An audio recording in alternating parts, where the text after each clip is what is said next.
Okay, friends, this has finally come after months and months of research, hundreds of hours of dedication to this story. It is airing at 11 o'clock tonight, and with me is our main character. Say hi to everybody and tell everybody who you are. Hello, the world. Hi, I'm Taylor Feryo. Good evening. You sound nervous. Yeah, well, it's my first time doing something like this, so yeah, it's exciting. Yeah. It's exciting for me because I feel really vested in this story, and it was pretty much a bombshell when I learned about your situation, kind of why we're doing this story to begin with, and to get everyone up to speed for all of you who are joining. So you can see in the corner there all the people who are joining in, and all the comments are coming in. Hey Robin. The story is about a drug. It's called DES, or DiEthylStilbestrol. Say that 5 times fast. I cannot say it. Yeah, given to at least 5 million women in the US between roughly the 40s through the early 70s, before it was banned by the FDA in 1971.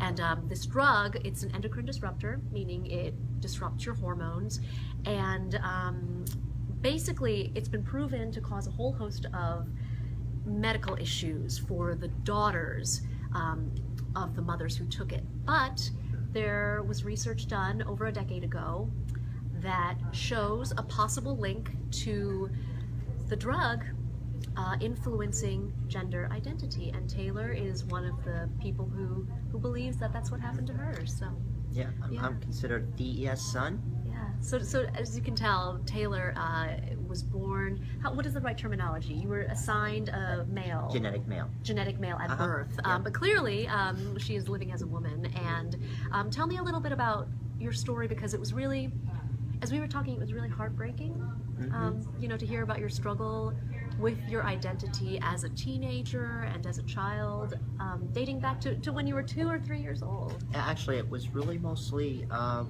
Dion when I noticed it. I became, what should I say, what I can recollect, when I was about 6 years old. Wow. And at that time in my life, I don't think you don't know what gender is. But I kind of remember my behavior and doing some things. And then I had struggled with that really when I became more of a teenager. Yeah. And then college. When I was like 17 or 18, that's when really things really started to, and then associated with a lot of depression at that point in my life. I have some actually pictures that you provided to me. Can I share them? Yeah, absolutely. Okay, so you'll see these in the story at 11, but oh, I didn't bring them with me. Oh, hey Reg. I'm gonna turn my phone off. I'll grab them in a second, but you know, this has been such a mind-blowing story for so many people, because you know, the thought of a pill being responsible, potentially responsible, we're not saying that it is or not, because you know, we're not going to take a side on the story, but the idea of it is really shocking to a lot of people. How did you first find out? I became aware of this medication back in 2005. A local therapist here that I was addressing my gender identity with. My second session with her, she met, and the first session was kind of like, where are you in the family, you know, where do you come from, just background issues. But she basically asked me about DES, and we didn't discuss it much at that point, but it came back up later on. And as we progressed with my therapy, I actually asked my mother at the time, she was living, and she went back to her records, and she knows that she was on something, but she just can't pinpoint what it was. And based on all of the risk assessments, all signs point to it being DES. Oh, thank you. How did you know I was screaming for those? Oh, you were watching the live stream. Okay, she's so great. That was Suzanne who did some of the promos for it. As I try and gather some of these questions to ask, because we're starting to get a lot of questions, if you want to show, you know, a couple of these. This is Taylor when Taylor was Gary. Yeah, so maybe just tell everybody a little bit about what we're seeing here as I get all these questions in. You sent me a lot of photos. Yeah. So here we can put these up, because here's my little, when I was real young, and Oh yeah. What is it like for you, looking at these photos today? Oh, I had a great time. I came from a great family. I didn't even really struggle with this until it was much later in my life. Yeah. I knew that there was something going on with me, but then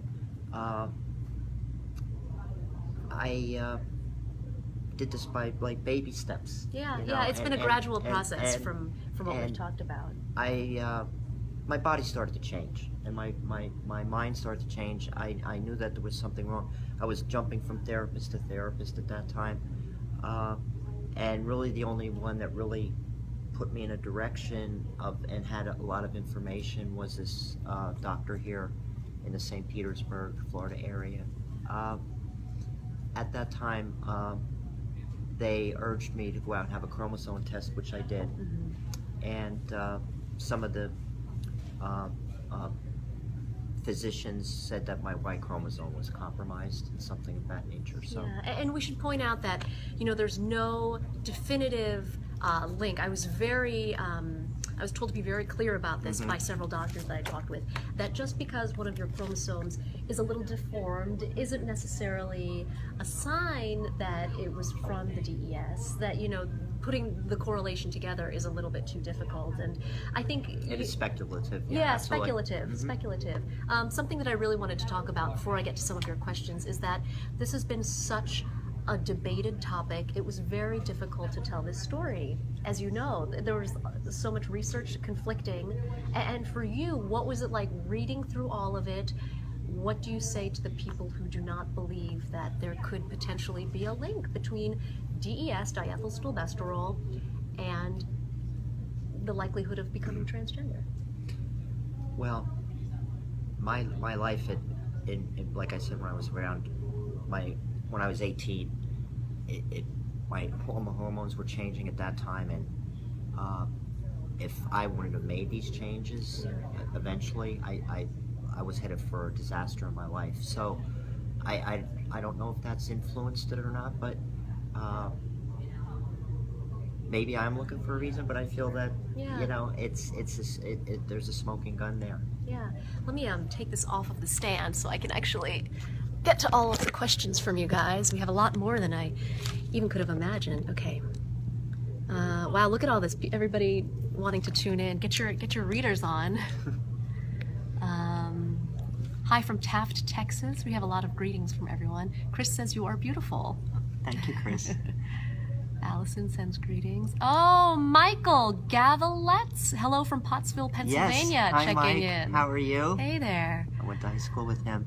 Contributed. Okay, so Silvana wants to know, or comments, maybe it contributed, though, with all the findings of cancer and DNA links, we cannot dismiss the growing evidence that is mostly our DNA that decides these things. Something that we should point out is that we are not doctors. I researched the story at length, but I don't think I can necessarily comment one way or the other whether it is DNA or not. And I think Taylor's in the same boat. I was good in biology, but I'm not a scientist there. She's an audiologist, or not, hearing aid specialist. Yeah. What did you say? Robin, okay, so Robin writes in and says, it was a hormonal pill. Yes, it was synthetic estrogen. And what was the pill used for back then? Oh, I missed that. I'm sorry for not letting you know. It was to help reduce the incidence of miscarriages. And a lot of endocrinologists that dispense that have even said that it was overly dispensed and it was a drug that really didn't even work for that purpose. Yeah, but it's done all these other things. So it was like this whole thing was buried in the 70s because back then transgender couldn't even really talk about it. That's a really good point, and I really want to make sure that we don't forget to talk about that. But going back to the reason why women took this is not only were they told that it would prevent miscarriages, but according to a doctor that I speak with in the story that I actually traveled to Washington, D.C. to speak with, this doctor helped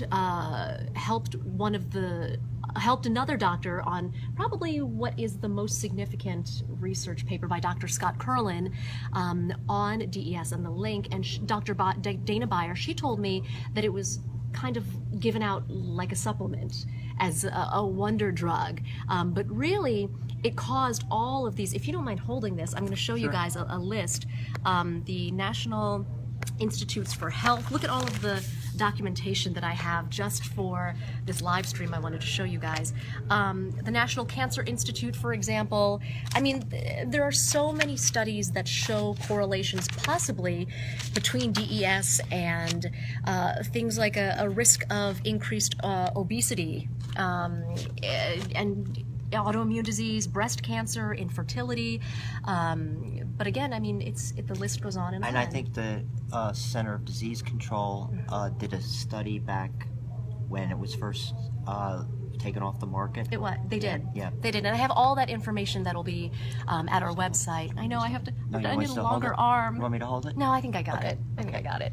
Yeah, I need a longer arm for this. Maybe if I do it this way. Okay, here we go. There we go. That's easier. Allison says it was a pill that doctors prescribed for morning sickness. That's included. You know, you can include that in the list of magical things that this pill supposedly did for women. Ah, Marsha. Okay, Marsha is chiming in. Marsha Love is the head of a DES Sons group on Facebook. Oh, is she? Yeah. So I would encourage a lot of people, if you feel like you're affected by it, to reach out to Marsha or search it online. They are a wonderful resource. Hi, Marsha. Yeah, finally, you guys get to meet. Let's see. Oh, Robin says, I couldn't imagine how she felt going through such a confusing time growing up. And you had a great childhood, though. Yeah. Yeah, and you were you played sports and actually no? I tried to play sports. I was more in the I was in the band and played musical instruments. So independent sports, golf, tennis, things like that, but not team sports. Okay, that's okay though. You still play sports. Yeah. Let's see. Who is your co-host? Oh, for all of you guys just tuning in, so my investigation tonight at 11 o'clock is into a drug called DiEthylStilbestrol and the effects of it and the possible link between it and being transgender later in life. And here is our new friend Taylor. Hi. Taylor, whose mother took DES and believes that it is the reason why she is transgender today. So let's see. Hello from Tampa, Florida. Manuel says, nice work. Ah, Ellen. Thank you for tuning in, Ellen. I think this will be important. She writes in to say, I believe that my mom took DES when she was pregnant with me. I've had a lot of weird autoimmune issues all of my life. Ellen, well, thank you for telling your story. Thank you for sharing it, because it's something that can be scary to share with the world. When did you first learn about DES, Ellen? I'm curious. And how did your mother, maybe as I'm looking through these questions, how did your mother handle telling you? And what was her reaction? Did she feel guilty? She did, yeah. She did feel guilty. Yeah. And I said, back then you never even questioned your doctor. You were just directed what you did. Today, it's a whole different process with healthcare. Second opinions, Yeah, third opinions, yeah. yeah. And I should tell everybody before I forget that, my gosh, there's so much to go through that, I feel like I'm everywhere. But as I was doing this story, I spoke with several women whose mothers took DES, and one mother in particular. Do you remember when I called you and I said this mother practically hung up the phone on me? Because she, I think, felt a lot of guilt and a lot of responsibility, because this particular daughter had ultimately had depression and committed suicide, and when we can't link the reason why. But I know what the depression's about. Yeah. My depression was with me mostly as my teenage life. And imagine being a teenager with all the hormones of a teenager. That's when it really was starting to get really strong. really bad. Yeah. Let's see, Michael, did the drug influence the brain function or endocrinological system? Hi, Michael. How are you? Hey, so like we've been telling everyone, we're not doctors. He's so from we, hometown. Oh, so Yeah, oh, you guys yeah, know each other. yeah, yeah. Oh, that's great. We have And his people brother. tuning in from Yeah, all over the yeah. place. So I can't answer that for you, but perhaps this will open the door, and that's what I'm hoping, that this story will at least open the door to maybe more research, or maybe sparking America's interest in the topic. Is that what you're hoping for? Yeah, but that people get a little bit more education about this, because so many people's lives, I believe, have been impacted. I mean, over 5 million women, that's a lot of people. Yeah. And they're saying that it's affecting second generation Yeah. and third generation. We should mention that there is growing evidence, because there are studies that are going on right now where they're taking surveys from various groups to see if there is a link between the granddaughters and grandsons now. So it's not going away anytime And soon. you can get a lot of information from DES International, which That's a great resource. Which is a very good support group. Great resource. DES Action is another online website. I'll have that posted also after the newscast as well. Ellen says, thank you for covering this story. Oh, Heather, I think it's great that you're starting healthy discussions about this topic. I appreciate that, Heather. I really do. You know, I have to be honest with you. I anticipated a lot of backlash and a lot of, you know, perhaps ignorant comments from the public, because I think as I've gone through doing this story, researching it, I've met a lot of people who have very strong opinions and have gotten really heated with me even. So I was a little nervous, but so far it's been really healthy thank you, conversation. everybody, for supporting us here. Yeah. Oh, sons and daughters, Marsha. I'm so sorry. Let's see. Hello, how are you? Silver, we are talking about, if you're just joining us, we have to remind everybody every once in a while, we're talking about DES, which is short for DiEthylStilbestrol. We are just scratching the surface here, everybody. But David says, is there a statistical link, such as the correlation between the number of transgender individuals and the years that the drug was heavily prescribed? That's a good question. Isn't there I believe you gave me some information on what they suspected, how many women were exposed to it in each specific state? Yes, I have a chart, David, that shows the estimate of how many women took it broken down by state. However, I cannot cite the source of it, and without getting that exact confirmation, you know, we didn't want to air that in our story. It's taken a lot of research. I mean, we've had to really back everything up, and it's difficult. And that's one of the reasons why I think the study by Dr. Kurlan, you know, more than a decade ago, didn't get the attention necessarily, is because, one, I don't think America was ready to discuss the possibility, like you mentioned, and then also because the data was flawed. I mean, the data really was, because they didn't have the funding for it, the resources to get it done on a wide scale. So. Oh, Dusty says she is beautiful, and I am glad there are things are getting easier in the transgender community. It sure has. Thank you, Dusty, because people like you, thank you. Yeah. I think only through discussion and keeping it not only just in the news about the bathroom debate, I think keeping it in the news and having this healthy discussion is the only way. Yeah. Education. Robin says, you have to be your own advocate for yourself. Doctors will give you pills for anything. That's how true. Let's see. Oh, here we go. Alan, I wish I could have seen my mother's medical records. I was born intersex. I was assigned male, but puberty changed things as my breasts began to grow. My mother had hormonal issues and wonder if DES could be to blame. Oh, that's really interesting. Alan, I would encourage you to get in touch with Marsha. She is on this thread. I know she's tuned in. She, along with so many people that I've met over the past few months, are a treasure trove of knowledge and could potentially, you know, look into that and have a little bit more to contribute. So that's a great question. Thank you for... Oh, wow. Ellen, my mother had several miscarriages prior to getting pregnant with me. When I was thinking of starting my family, Mom mentioned that she was given some medicine, quote unquote, so that she wouldn't have a miscarriage again. Thanks for all the information. I should tell you, the Centers for Disease Control have a special webpage dedicated to DES, and on it you can take a assessment of your risk, so you can answer some questions and find out, is this likely? Were you exposed? So checking that out. Let's see. Darlene. I mean, I wouldn't rule out the possibility of it and other diseases that are popping up, like fibromyalgia. Where did it come from? Because doctors can't give us an answer because they're just as puzzled. Oh, there's a lot to this. I can't read all of it. The only difference is that we're battling for our lives, and I have been very strong for women, child. I'm an athlete. Yeah, it's everywhere. Great topic. Keep up the good work. Thank you, Dusty. This has been very complicated, that is for sure. Michael. Taylor, you started into the chromosome story. Did you prove an XY or another variation XXY, etc.?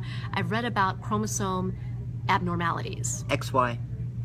But that previous person that was talking about the